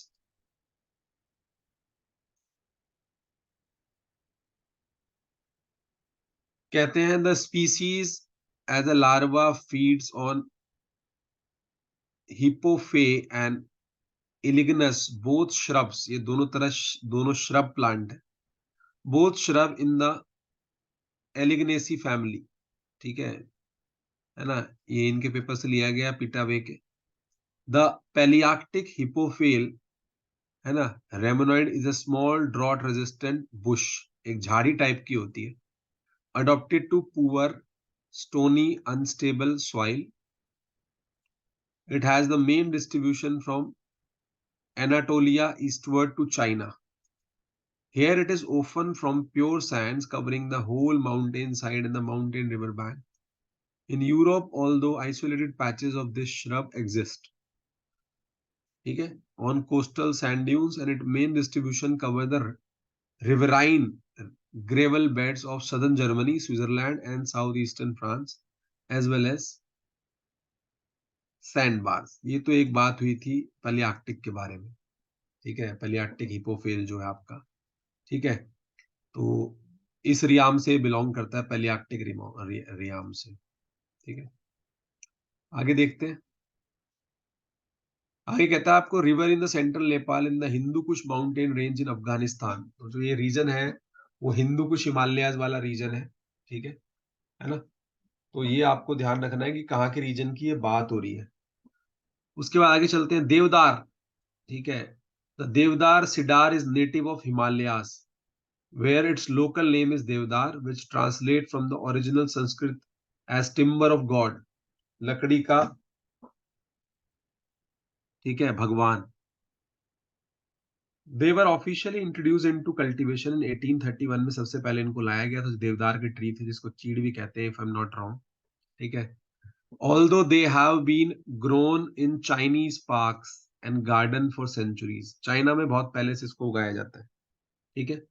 डिप्टेरोकार्पोन जो फैमिली है, डिप्टेरोकार्पोन जो स्पीशीज है, कैन बी ईदर एवरग्रीन और डेसिडुअस. या तो एवरग्रीन टाइप का होगा या डेसिडुअस टाइप का होगा. ठीक है ना. ईंधन का भगवान कह लो, हमने कब कहा. ठीक है, एक ही बात है. Species occurring in Thailand grow from the sea level around 1300 mean sea level elevation. Environment in which the species of the family occur in Thailand include lowland dipterocarpon forest. वहां पे मिलते हैं थाईलैंड में 0 से 350 मीटर तक. इनके अंदर रिपेराइन rings, रिपेराइन fringes होती है ना. रिपेराइन फ्रिंजेस होती है ना. लाइमस्टोन हिल भी कहते हैं इनको, या कोस्टल हिल्स भी कहते हैं इनको. The Dipterocarpon has dominated the Borneo lowland. Borneo में मिलती है रेन फॉरेस्ट. ठीक है, कई सालों से मिल रही है वहां पे, कई हजार सालों से मिल रही है, लाखों सालों से मिल रही है. आगे चलते हैं. रोडोडेंड्रोन, जो रोडोडेंड्रोन सिकोइया, आपने नाम सुना होगा. ठीक है, ये सब टिपिकल बॉटनी है एकदम, जिसे कहते हैं ना एकदम पुराने वाली, जो जिसे कहते हैं ना कि पुराने वाली एनाटॉमी और फिजियोलॉजी वाली बॉटनी है, बिल्कुल एकदम. Rhododendron is a very large genus. About 1024 species है इसमें वुडी प्लांट की रोडोडेंड्रॉन फैमिली में. Is a heath family. Ericaceae इसकी फैमिली होती है. दे कैन ईदर एवरग्रीन और deciduous and most species are native to eastern Asia. ज्यादातर ये जो रोडोडेंड्रोन है ये आपका ईस्ट एशिया और हिमालयन रीजन में मिलते हैं rhododendron. But small number of tree occur elsewhere in Asia and north America, Europe and Australia. तो कहीं कहीं वहां भी मिल जाता है. ठीक है. It is the national flower of Nepal and the state flower of Washington and West Virginia in the United States. The state flower of Nagaland and Himachal Pradesh in India. The provincial flower of Jinakzi in China and the state tree of Sikkim and Uttarakhand in India.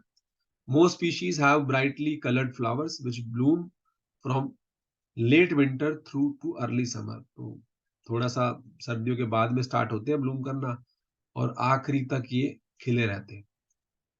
आगे की कहानी देखते हैं. एजीलिया makeup to सब genre of rhododendron. तो ये जो species है ये दो सब जेनरा को डिनोट करती है. They are distinguished from true rhododendron by having only 5 anther per flower.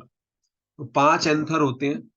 ठीक है, जो ये एजीलिया फैमिली है इसके अंदर. ठीक है ना. तो इस तरह से आप इसको डिस्टिंग्विश करते हैं. तो ये सारे फीचर हमने लिखे हैं, रोडोडेंड्रॉन के लिखे हैं, डिप्टेरोकार्पोन के लिखे हैं. ठीक है, पेलियाक्टिक हिपोफेल के लिखे हैं. तो इसमें फिर आपको सिर्फ खाली मैच करना रह जाता है याद करके. तो जब आप इंफॉर्मेशन पढ़ लोगे फिर आपके लिए मैच करना कोई टिपिकल काम नहीं है इसमें. और ये इंफॉर्मेशन थोड़ी सी टिपिकल बॉटनी वाली है, सॉरी टू से. और ये क्वेश्चन भी वहीं से बिलोंग करता है, टिपिकल बॉटनी जिसे कहते हैं ना. बॉटनी ऑनर्स वालों को ये पढ़ाया जाता है सब कुछ, जो ट्रेडिशनल बॉटनी होती है उसमें पढ़ाया जाता है. जैसे इसमें सबसे पहले दिया आपको पेलियाक्टिक. तो पेलियाक्टिक को आपको पता है कि हिपोफेल के साथ कोरिलेशन है पेलियाक्टिक का. लिखा है ना पहले, पेलियाक्टिक हिपोफे, है ना. Rhamnoides is a small drought resistance bush. एक झाड़ी होती है जो सूखा नहीं आने देती, है ना, ड्रॉट को रेजिस्ट करती है. तो पेलियाक्टिक हिपोफेल बिलोंग्स टू फोर्थ. उसके बाद जो आपका सेकंड है मेडिटेरियन देवदार. ये भी हमने मेंशन कर दिया कि मेडिटेरियन देवदार से बिलोंग करता है नीचे. ठीक है, मेडिटेरियन में हमने लिखा है देवदार है. फिर सी जो आपका है इंडो मलयान. ठीक है, तो सी जो है आपका dipterocarpan family, Indo Malayan family, dipterocarpus. और डी जो आपका है Indo Chinese to rhododendron sequoia या रोडोडेंड्रोन फैमिली, ये बिलोंग करती है. तो सबसे अच्छा हिंट इसके अंदर D2 ही था. Rhododendron trees Indo Chinese origin में बहुत ज्यादा मिलते हैं रोडोडेंड्रोन स्पीशीज. तो ये एक बहुत अच्छा हिंट था जहां से ये पकड़ा जा सकता था. यस, बस एक यही हिंट है रोडोडेंड्रोन वाला इस क्वेश्चन में. इन्वायरमेंट का कोई बच्चा अगर इसको जज कर सकता था तो ये फोर्थ जो है डी इंडो चाइनीज रोडोडेंड्रोन, यहीं से जज कर सकता था, वरना ये जज नहीं हो पाता किसी इन्वायरमेंट वाले बच्चे से टिपिकली। मैं आपको बता दूं, क्योंकि ये टिपिकल बॉटनी वाले बच्चे के लिए सवाल है। तो इसका आंसर जो आपका थर्ड हो जाएगा, और थर्ड इसका आंसर है। ठीक है, और ये जो जजमेंट आनी थी वो यहीं से आनी थी, तो बट फिर भी आप पढ़ के जाएं, क्या पता कल को एक ही पूछ ले इनमें से, चारों मैच ना कराएं, छोड़ के कुछ नहीं जाना है। सोल्यूशन में जितनी इंफॉर्मेशन है वो पढ़ के जानी है, यही तो फायदा है। अब इसको मान लो ट्विस्ट करके कह दे कि जो रोडोडेंड्रॉन है वो कौन से रीजन से बिलोंग करते हैं, Indo Pakistan, Indo Malayan, Indo Chinese, इस तरह से, इंडो रशियन। तो बहुत सारे क्वेश्चन फ्रेम होते हैं एक क्वेश्चन से, क्योंकि टीचर का माइंड रीड अप हो रहा है वहां पे। आपने जज कर लिया कि भाई इधर चल रहा है टीचर, तो मुझे भी चलना है उस तरफ थोड़ा सा। क्लियर है सबको?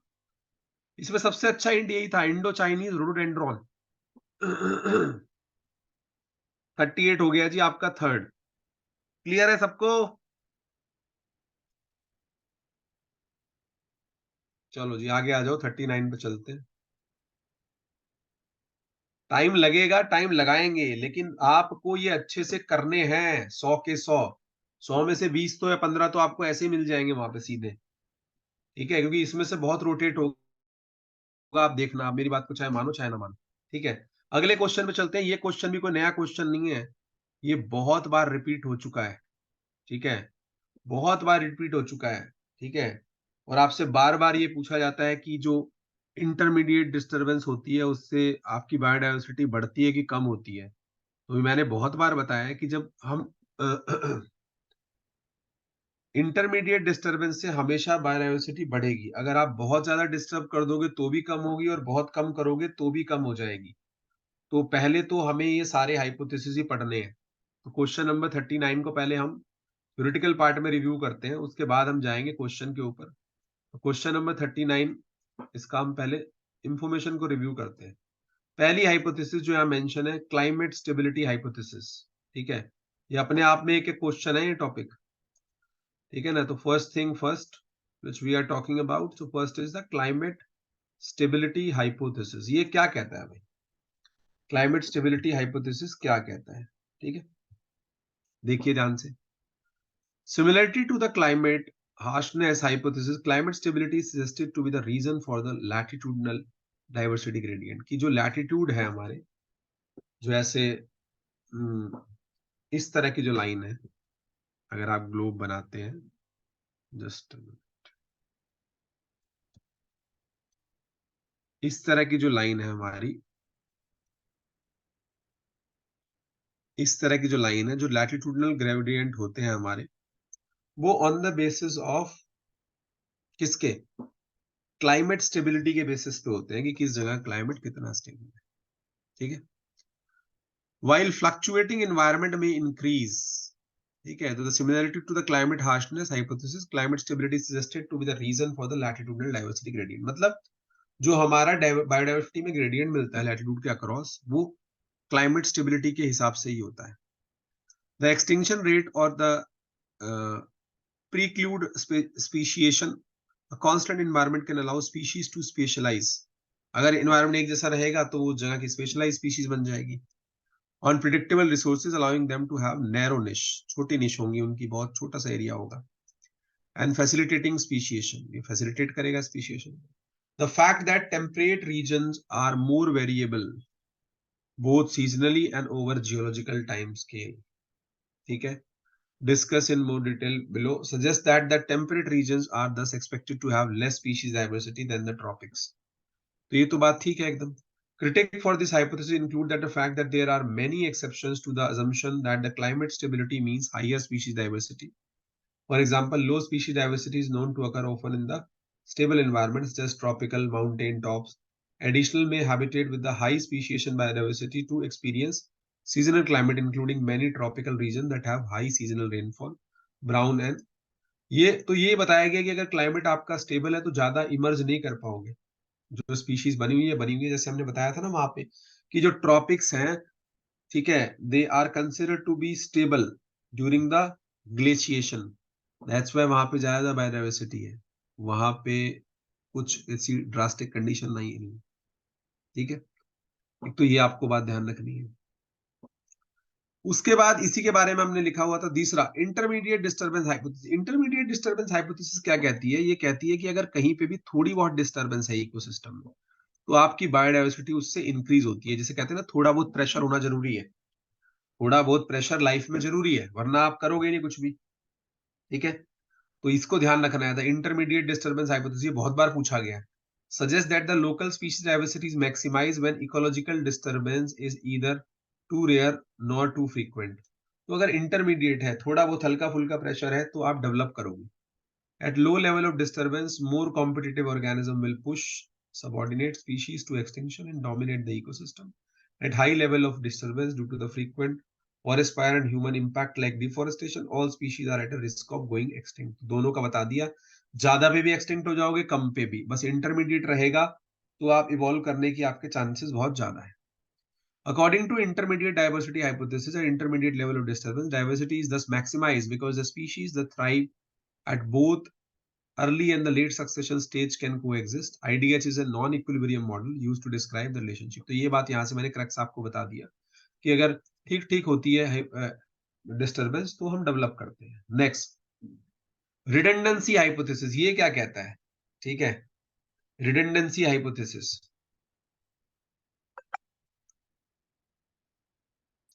रिडंडेंसी हाइपोथेसिस क्या कहता है? ध्यान से देखिएगा, ये भी अच्छा कॉन्सेप्ट है। रिडंडेंसी हाइपोथेसिस ये कहता है कि it refers to the enhancement of species that can compensate each other if some species lost due to the harsh condition. कहने का मतलब ये है कि अगर कुछ लोग एक जगह पे साथ में रहते थे, उसमें थोड़े से लोग चले जाएं, ठीक है, या वहां से हट जाएं, ठीक है, मतलब कुछ लोग एक्सटिंक्ट हो जाएं, तो दूसरे उसके रोल को ले लेते हैं। That is called compensation for that work. Such particular species has the ability to recover from the environmental disturbance. And the theory resides when the species distribute to the ecosystem and service it can offer to the ecological unit. Thus, elimination of several species does not matter as long as the ecosystem service are compensated. मतलब कहने का मतलब ये है कि मान लो कुछ आपके पास ऑलराउंडर है, वो जो सारे काम कर सकते हैं, तो कुछ अगर आपके बॉलर या बैट्समैन चले भी गए तो ऑलराउंडर संभाल लेंगे। सेम बात यहाँ पे है। इसी को हम बोलते हैं रिडंडेंसी हाइपोथेसिस, कि अगर 10 प्लांट स्पीशीज थी या 10 एनिमल स्पीशीज थी और चार चार चली गई दोनों जगहों से, तो जो बाकी 6 लोग हैं उन 4 का भी काम कर लेंगे। That is called redundancy hypothesis. Redundancy hypothesis entail that the more species are present in ecological unit, the rate of ecosystem function also increase, but up to some point beyond the point, species become redundant and does not have any additional effect to the ecosystem function. Thereby, the loss of certain species has no primary effect to the diversity of an ecosystem. There are no fixed relationship between diversity and ecosystem, yet function of an ecosystem are the result of interaction among the species. तो एक बार ऐसा हो सकता है कि directly कोई impact ना पड़े, मतलब अगर कुछ लोग चले भी गए तो इनिशियली कुछ ज्यादा इम्पैक्ट ना पड़े, दूसरे लोग उसके रोल को कवर कर लेंगे। ठीक है, दूसरे लोग उसके रोल को कवर कर लेंगे। लेकिन इससे ये है कि हाँ, अगर बहुत ज्यादा लिमिट में आप हटा देंगे, ठीक है, तब वो रिडंडेंट हो जाएंगे। ठीक है, जैसे इसमें लिखा हुआ ना, इकोलॉजिकल रिडंडेंसी हाइपोथेसिस, कि फंक्शनल कंपनसेशन करती है species where particular species are characterized to its efficiency in providing services in the community when conditions are stressed in order to maintain and sustain the comprehensive stability of the ecosystem. की कई बार क्या होता है कि जैसे होता है ना कि मान लीजिए आपके घर में एक आदमी है जो खाना बनाने का काम करता था, वो झाड़ू पोछे का नहीं करता था, लेकिन मान लो दूसरे की तबीयत खराब हो गई, दूसरी मेड चली गई, तो उसने झाड़ू पोछे का भी किया, खाना बनाने का भी किया। तो यही काम यहाँ पे है। That is what we called as redundancy hypothesis in ecology, कि दूसरे लोग संभाल लेंगे, मैं देख लूंगा उसको। ठीक है, समझ रहे हो? अब जैसे मान लीजिए कि हम कोई 4 टीचर का पूल है, तो हम तो सब कुछ ही पढ़ा लेंगे क्योंकि हम तो 12 साल से पढ़ा रहे हैं, सारी यूनिट हमने पढ़ाई है। ठीक है, तो दूसरे अगर नहीं भी है तो भी समझ जाएगा, तो दैट इज कॉल्ड रिडंडेंसी। उसके बाद स्पेशल हेट्रोजेनिटी जो लास्ट थ्योरी इसमें दी हुई है, स्पेशल हेट्रोजेनिटी हाइपोथेसिस, ये सब अच्छे से पढ़ के जानी है आप लोगों को, क्योंकि इनसे सवाल दोबारा उठेंगे। जो ऐसी चीजें हैं ना जो थोड़ी सी टिपिकल है, इनसे उठेंगे सवाल दोबारा से, चाहे छोटे उठे चाहे बड़े उठे। Special heterogeneity is properly generally ascribed to the landscape of the population. It refers to the uneven distribution of various concentration of each species within an area. कि भाई जहां जहां खाने को मिलेगा वहां वहां मैं रहूंगा। आपने पढ़ा था ना कि हमारा कैसा डिस्ट्रीब्यूशन होता है, रैंडम। जहां जहां रिसोर्स वहां वहां पब्लिक। तो a landscape with spatial heterogeneity has a mixed concentration of multiple species of plant and animal और terrain formation, geological and environmental characteristics जैसे rainfall, temperature, wind, ठीक है, filling in the area. A population showing spatial heterogeneity is one where various concentration of individual other species are unevenly distributed across the area. अलग अलग है, random है, जिसको patchy distribution आप कहते हो। दो टाइप की मेन स्पेशियल हेट्रोजेनिटी होती है, एक तो लोकल हेट्रोजेनिटी और एक स्ट्रेटिफाइड। ठीक है, लोकल में क्या होता है, जो लोकल हेट्रोजेनिटी है, categorize the geographical phenomena whose its attribute values are significantly similar with a directly local neighborhood but which significantly differ in the nearby surrounding area beyond the directly local neighborhood। मतलब आपके आसपास के जो थोड़े से area में तो ठीक है, लेकिन दूर जाओगे तो बदलेगा, जैसे हॉटस्पॉट और कोल्ड स्पॉट। ठीक है, उसको कहते हैं स्पेशियल लोकल हेट्रोजेनिटी। ठीक है, कि जो आपका एंडमिज्म है उस एरिया का या उसकी लोकेशन है ना, वो स्पेशियल है। हेट्रोजेनाइटी तो है, वहां पे अलग अलग तरह की स्पीशीज तो मिलती है, वैरायटी तो मिलती है, लेकिन लोकल है। उसके अलावा जब आप स्पेशियल स्ट्रेटिफाइड हेट्रोजेनाइटी की बात करते हैं तो ये ज्योग्राफिकल फिनोमिना है कि एक स्ट्राटा या वेरिएंस पे मिलेंगे, उसके attribute value significantly lower than it in between the strata variance such as collection of ecological zones और land uses classes within the given geographical area type. मतलब वहां पे आपको एक स्ट्राटा मिलेगा, ठीक है, कुछ कम, फिर उससे ज्यादा, फिर उससे ज्यादा, फिर उससे ज्यादा, इस तरह की आपको चीजें वहां मिलती है। तो ये चारों हाइपोथेसिस आप जरूर पढ़ लीजिएगा अच्छे से, ये काम के हैं। कहीं आप सोचो कि ऐसे ही सर ने कह दिया। मैं कुछ भी जो बताऊंगा मैं इसलिए नहीं बताऊंगा आपको, मेरा बताने का रोल है, डिस्कशन में यही फायदा है। तो अब देखो क्वेश्चन को, अब क्वेश्चन आपको ये पल्ले पड़ेगा।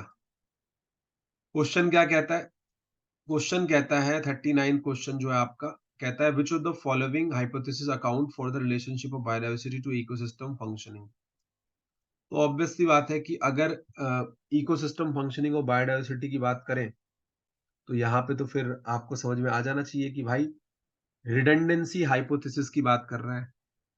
ठीक है, क्योंकि ये क्या कह रहा है, इकोसिस्टम की फंक्शनिंग से रिलेट कर रहा है कि फंक्शन नहीं डिस्टर्ब होगा, दो चार लोग भले ही कम हो जाएं, काम पूरा होगा। ठीक है, वो उनके रोल को सब्स्टिट्यूट कर देंगे बाकियों के।